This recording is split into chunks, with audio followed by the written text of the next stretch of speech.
welcome to the So What from BCG, the podcast that explores the big ideas shaping business, the economy, and society. I'm Georgie Frost.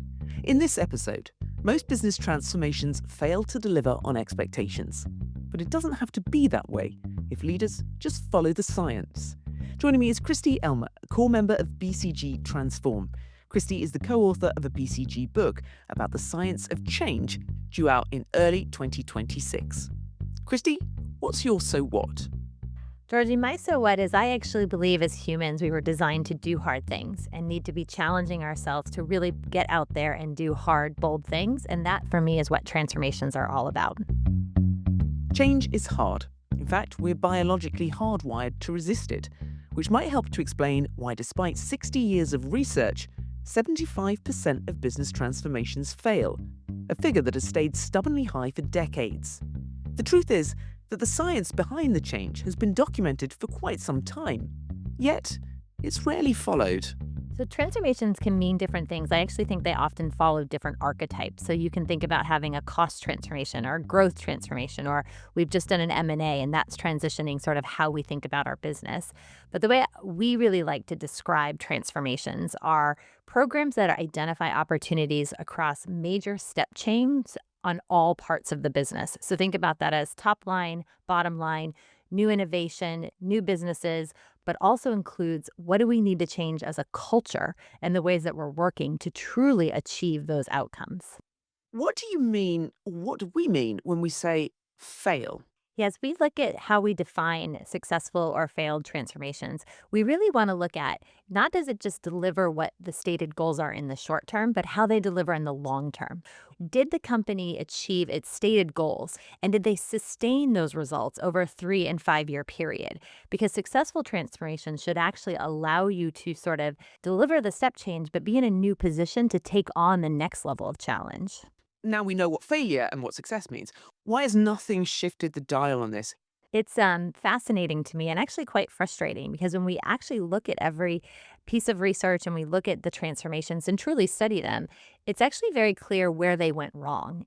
In practice, it can be difficult. Transformations are hard work. They're sort of daily grinds. But when you look at the core of what makes success, it really is just really equal focus on the how of transformations. So we think about companies, they often talked about what's the strategy? What are the big levers we need to pull? They spend a lot of time talking about that. They spend very little time thinking about how do we change the behaviors? How do we change the ways of working to enable the change that we want? And then how do we think about the employees at the heart of that? Because truly, if you think about change and driving big change in your organization, it's really driven by hundreds, if not thousands of people in the organization and investing time and resources to ensure that they can take up the change. You're very passionate. Why? Where does that passion come from personally? When I started my career, I was actually fortunate to take a job at Delta Airlines during their bankruptcy. And I honestly didn't know what I was getting myself into. It just sounded exciting, company going through a big change. And it was one of those bankruptcies that was truly one of the most successful of all time. If you think about the time in which they were in, the strategy in which they came out, and actually delivering the results and sustaining outperformance for decades that followed. And for me to be part of that team as an employee who was part of what is the strategy, what do we need to change, and thinking about what we were going to be afterwards, we worked really hard.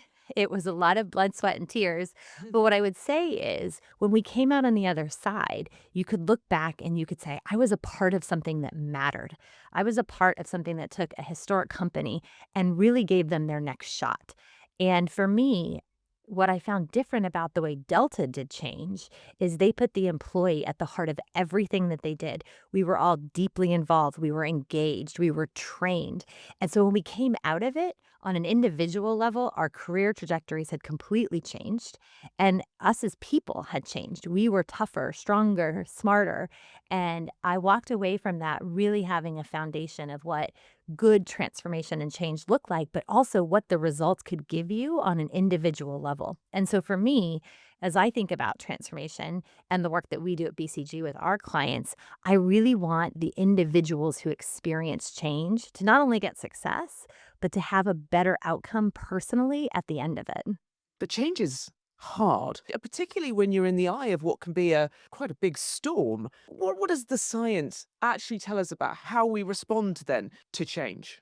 If you go back to sort of when we were cave people, right, and the real threats that existed in the time, anything that was out of the norm truly could affect our safety.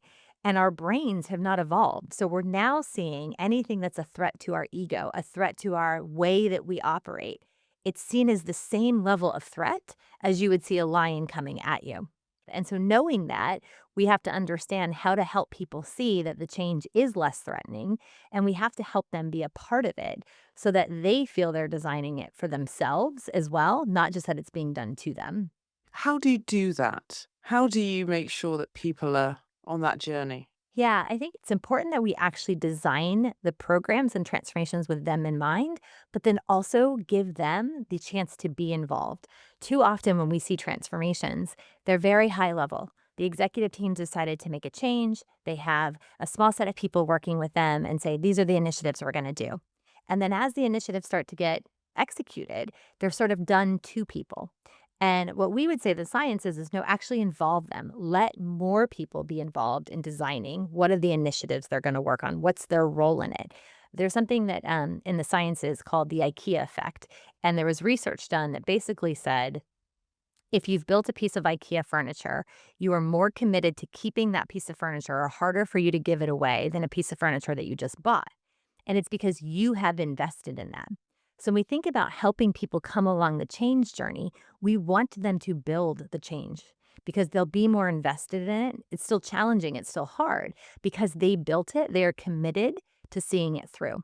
And so as we think about bringing them on the journey, the first piece is to really help them be part of the change. The second is to actually pull together from all these different pieces of science to say, we know there are going to be hard moments. We know that momentum is going to be lost. So, actually creating as a leadership team a momentum map to understand where are the emotions going to go low? Where are people going to have anxiety? Because there's natural points in a transformation when you're doing things that will happen. And then third is helping them understand that. People know this is hard. People don't show up to work to do a bad job. It's hard. We're asking them to break and change habits. But if you help them build the capabilities to cope with that, but also just the general understanding on what's actually going on, why am I feeling anxiety? And so, really making sure you're helping people with the training on the skills, but also themselves. Change and transformation, there's a lot of sophistication in it. So forgive me for sort of boiling it down to what I imagine a lot of workers will just be thinking when any change happens is, I'm going to lose my job. And the reality is things like that do happen. And that can cause discomfort, upset, concern. What do you do as leaders to, if you do have to go through that process, make sure that everything is communicated well? I suppose communication is key. Yeah. It is a part of most transformations. There are hard decisions that need to be made. You mentioned communication. The first piece is really being upfront about that. If you try to hide it, people know. Tell them what is going to be included, that this is being reviewed, but also give them timelines. People like certainty. So even as you're going through the work, communicating with transparency, but also communicating when certain milestones or deadlines will happen, that is critical for people to stay on the journey and to reduce some of the anxiety. The other piece is to think about how you handle that process because there is ways to do it where just sort of reducing costs and taking people out. There are also ways to say that's a piece of it, but also we're going to look at how do we become more productive. And if we're more productive, actually we're growing so we could actually have less of a cut than we needed to. But then also, I think how you handle the process, even if they lose out on a role and you are respectful in how you do it and you help them, decent severance packages, helping with retraining, things like that, right? And so I think the good companies, the companies that get this right in a transformation, really understand it's important how they manage the process because it's a downside of every transformation. But if you can do it in the right way, it's not as negative as it could be. I'm just curious about the process as a leader of making the decision to transform. When is it required that you need quite a major transformation? What are the signs as a leader that you should be looking out for that now is the time or perhaps you should hold off and wait?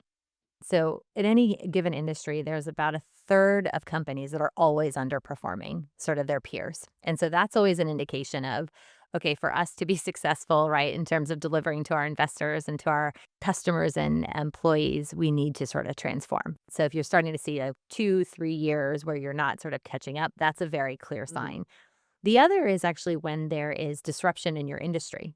So a major technology comes in, a new player comes in. If you don't transform, while you might be performing well, it's not going to sustain in the coming years. For any given sector, about every 10 years, those moments come. The third is actually when you're in a position of strength. And this is the one that I think surprises people the most. We've done a lot of research and recognized that companies that were sort of top performing that chose to take on a transformation overperformed in the coming years against peers. So if you position a transformation as coming from a position of strength, you can actually get outsized performance results because you already have teams that are working well together. You already have a really good platform. And if you can lean into that success, you can actually overperform even the peers compared to where you were. Obviously, every company's transformation journey is unique, but is there a point along the chain of transformation where you see the most vulnerabilities to failure? Are there any trends here? Yes. The parts where we see the biggest failures begin is what I call the messy middle. So if you think about a transformation, there's usually deciding to change, planning for it. So you're planning to sort of launch.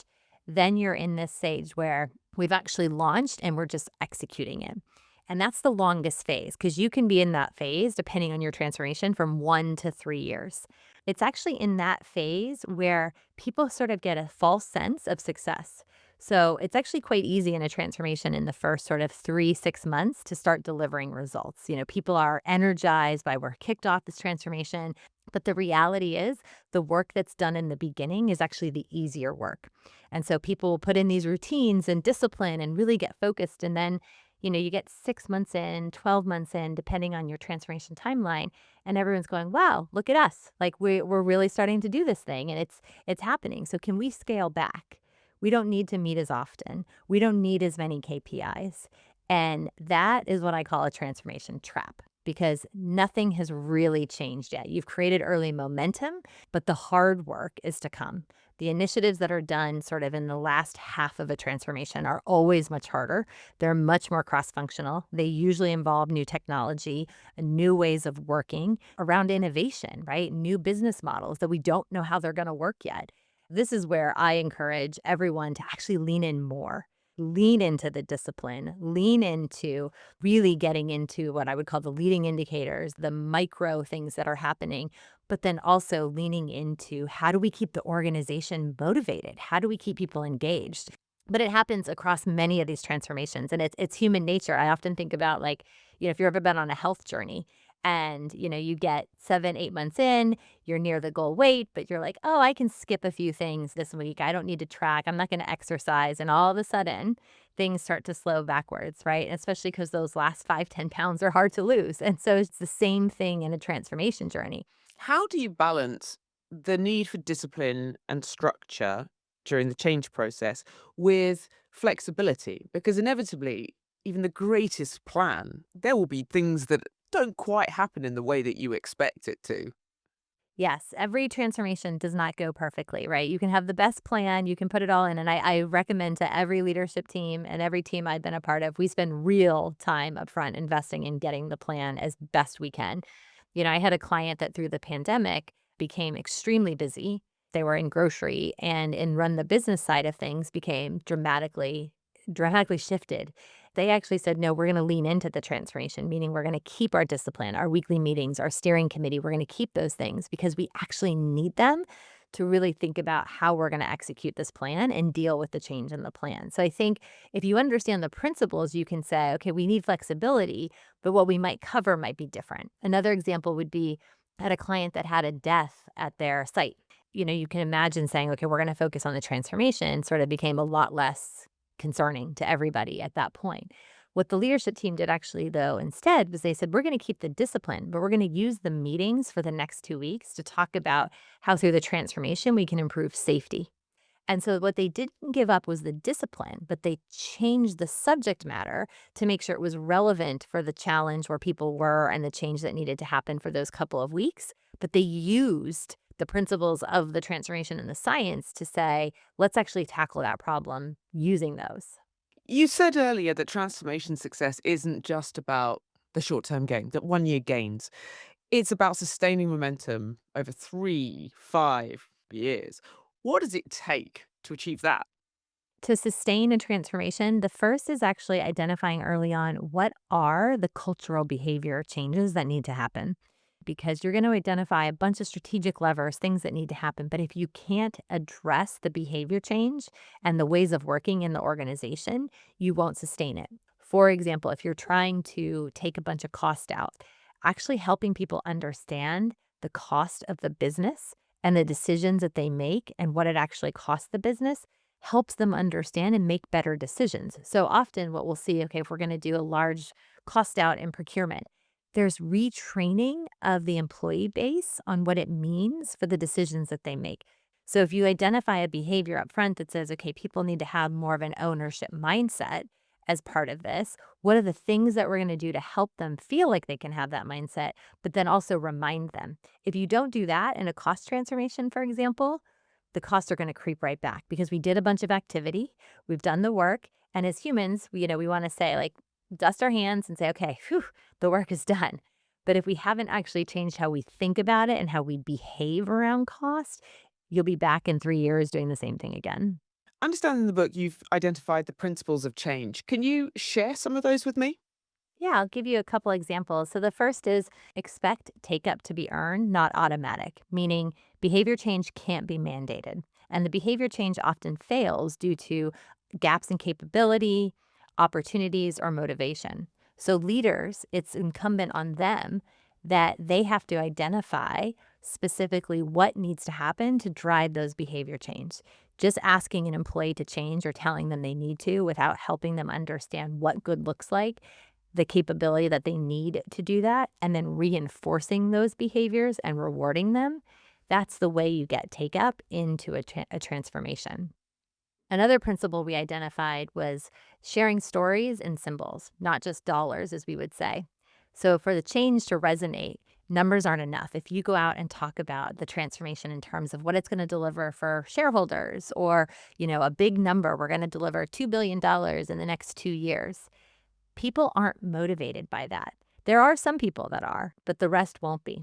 And so it's critical as you think about your communication and how you're helping people through change to tell stories, to create emotionally compelling stories around, are we in this because it's our destiny to drive this change? Or is it really a threat because there's a competitor? So how are we helping create this sort of rallying cry that people can understand, but then create compelling stories around it? And then reinforcing that through symbols. So if we're talking about a transformation or a change, when we share the stories, we need to talk about the impact it's going to have on them personally, but also how it's going to impact customers and communities and teams, as well as the financials, because that's how people are motivated. And so making sure all of our transformations and change communication touch on those primary motivators for people and have real symbols and stories so that it resonates and sticks in their brains. You're an expert on change. Was there anything in there that surprised even you? I never wanted to write a book. I just was very frustrated that for executives, it just wasn't an answer out there on how to get to these successful transformations. So we set off on this journey to sort of say, we're going to bring together all the sciences on change and then sort of put them into a practical way on how to think about them in transformation. And as we were out doing all of the research, it just continued to shock me how much of the answers are already out there. They're sort of disparate in academic journals and studies and different case experiences. And some of them we knew, but I was shocked at how much there was actually out there just reinforcing the same principles, the same sort of core things and what challenges you'll run into when trying to drive humans through change. What's the one bit of research that every CEO should know then? It's that leaders and their people often have very different feelings around change. If you tell a group of leaders that a change is coming in the workplace and ask them how they feel about it, 68% of the leaders will say they feel very positive. Even if they haven't heard any of the details, you just tell them a change is coming, and 68% of them will say, we feel very positive. But if you ask a group of employees that a change is coming and how do they feel, only 45% of them will say they feel positive. You get a similar result if you ask about whether They think this is unknown change will succeed. 70% of leaders will say, unknown change, but do I think it will be successful? They say, yes, they do. 49% of employees actually say they think it will be successful if they don't know. So there's a real delta and distance in how leaders think about change versus employees think about change. And so when you're designing a transformation or in that, you need to keep that distance in mind. As a leader, you've likely benefited from change in your career and you're closer to the details. If you're an employee, you probably haven't, and you have a lot less control of the transformation and change. Do you think that change and transformation has a bit of a PR problem almost, especially among employees? Yes, I do. If I could change the word transformation, I would. It's one of these overused business words and for what it really means when you're doing it well and you're doing it right. And yeah, I mean, if you go to any company and you say, have you been through a transformation? Every employee is going to raise their hand. If you ask them how many been successful, very few will raise their hand. So apart from reading the book when it's out, what is the now what for leaders listening today? The one thing that they should start doing right now to increase their odds of a successful transformation? Just step back and look at what you're driving for the change that you have, whether it's a program or, certain set of initiatives. If you step back and look at that and say, did I put the employee at the center of this change? Did I flip my mindset and say, I'm actually working for them because they're the ones that have to drive the change and lead the change? Have I thought about the behaviors that need to change and what am I doing to enable them through the process? Kristy, thank you so much for your time. And to you for listening. For a deeper dive into the challenges of growth in tough times, check out the BCG publication, The Transformation Paradox: How to Grow When the Growing Gets Tough, an article Kristy co-authored, linked in the show notes of this episode.